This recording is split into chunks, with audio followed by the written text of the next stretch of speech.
You're listening to the Prayables blog, and I'm talking about a job worth having and a job worth being.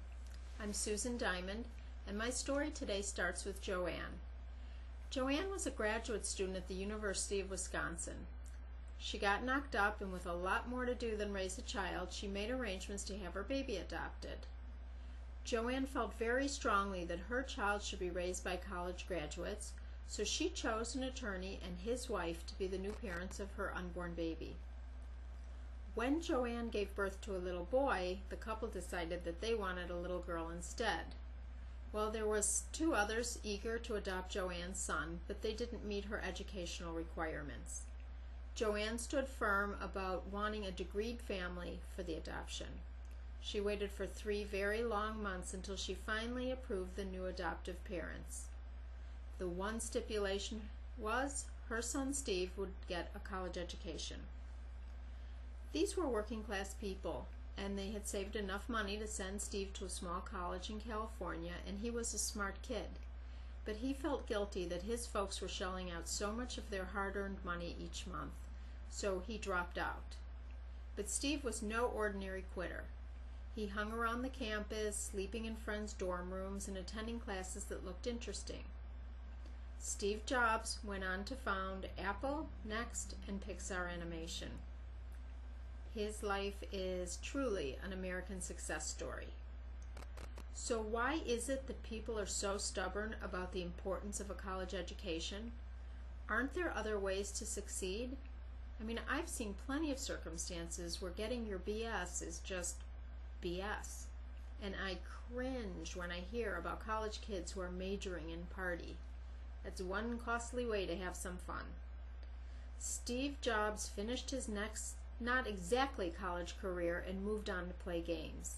He worked for a while at Atari to save enough money to take a spiritual retreat in India. And then he came back to the US and built a wildly successful career, helping to invent the Macintosh computer and Apple. A bit later in his career, he came to blows with his board, and then he was fired. And that's when he built 2 more brilliant technology companies, Next and Pixar, which changed animated films forever.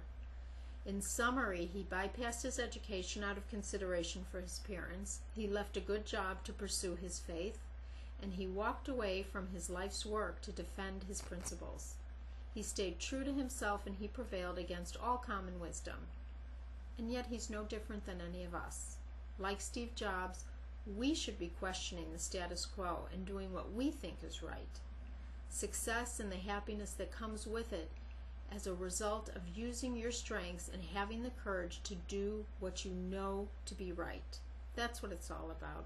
When you make decisions about your education, your work, and your life, putting family and faith first is a great way to start. Here's today's prayer from Prayables.com. I am at the very dawn of my career.